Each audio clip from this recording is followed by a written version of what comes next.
BJD और BJP मुहांमुही गत निर्वाचन पाखरु आज पर्यंत एभली दृश्य देखा मिल नथिया बेले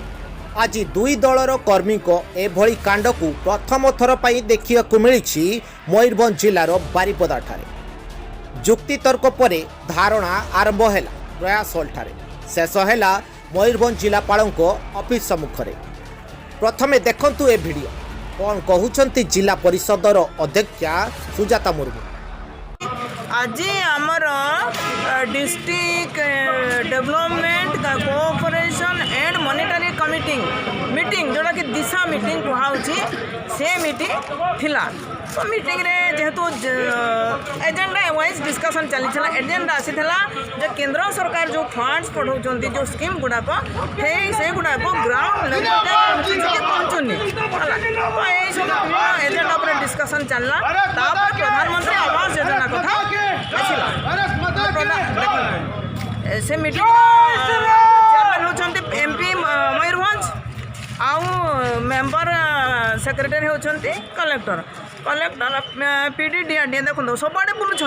कि आम जिला आम जो मेंबर पीपुल्स रिप्रेजेंटेटिव आम गली कंदी बुलूँ से भी देखुं तो कौटी बैक रहा ड्रबैक रहा कौटी डेवलपमेंट गैप आम जनइबुनी कौटी कौन सिचुएसन प्रधानमंत्री आवास योजना है जनइबुनी तो से विषय गुड़ाक डिस्कसन चली से से विजु जनता दलर जो लेडी मैंने थे block chairperson and Rajya Sabha member से माने कौन बुझले मुझे जानी आसी बाहर को आसिकी विजु जनता दलर गुंडा मान को आनिकी एकाठी कले पाटितुंड कले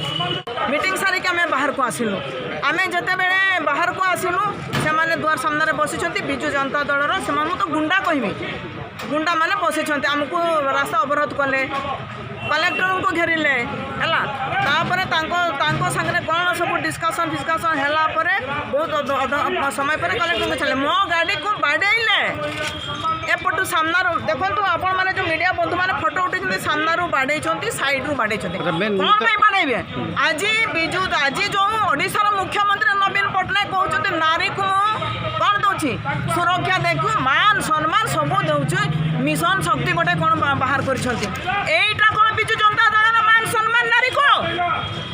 आज मयूरभंज गोटे आदिवासी महिला साधारण पोस्ट में बसनी संवैधानिक पोस्ट में दायित्व दिखाई भारतीय जनता पार्टी दायित्व देती एटा कौन मुझे क्वेश्चन करुच्छे आज ओडिशार मुख्यमंत्री नवीन पट्टनायक को आज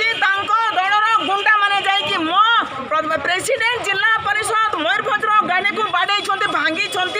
प्रेसिडेंट जिला परिषद सीट्रे जड़े महिला अच्छी अपमान करटा कौन शिखई माँ भौणी मान सम्मान आज यही प्रश्न मयूरभंज जिलू आज प्रेसिडेंट जिला परिषद मुख्यमंत्री नवीन पट्टनायक को क्वेश्चन करुच्छी विजु जनता दलर चेला चामुड़ा जो मैंने अच्छा मयूरभंज जो मैंने अच्छा शिक्षा देते कि तेबे माँ को सम्मान कि एभली करंती बोली कहिथिबा सहित यथाशीघ्र न्याय मिलु बोली कहिथिले सुजाता मुर्मू। अन्यपटरे मयूरभंज जिला राज्यसभा सांसद ममता महांत कौन कहउचंती से मध्य शुणु। जो केंद्र सरकार को योजना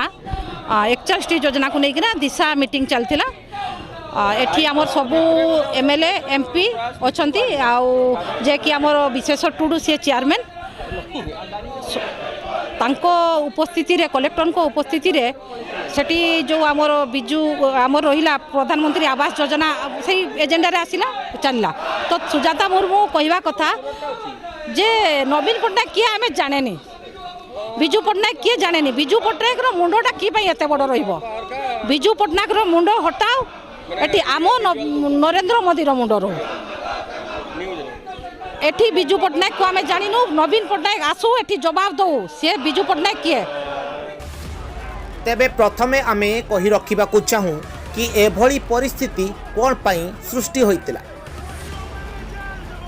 सूचना मुताबक प्रयास हॉल ठारे एक बैठक होइतिला जहार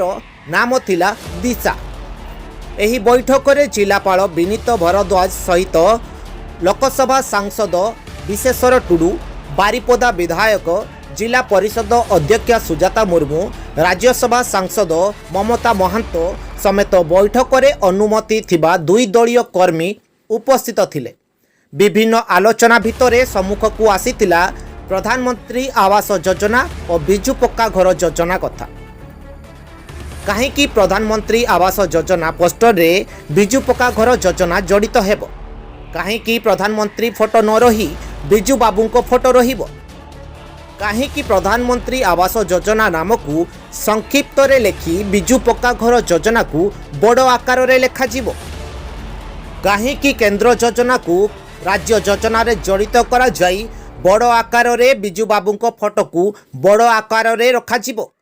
एपरी किछि प्रश्न करथिले और एभली प्रश्नर उत्तर न देई पारी राज्यसभा सांसद ममता महांत को लागिला बिजु बाबू को अपमानित करा जाउछि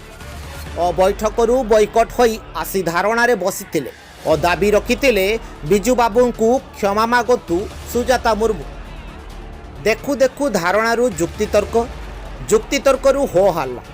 जीवाकू देई नथिले दलीय कर्मी माने बीजेपी दलर सांसद और सुजाता मुर्मू और बैठक रे थिबा कर्मी को। देखु देखु दलीय कर्मी को भिड़ प्रयास हॉल ठारे भिड़ लागिथिया बेले अन्य पटरे बीजेपी कर्मी को भिड़ जिलापाल ऑफिस सम्मुख रे बढ़िबारे लागिथिला।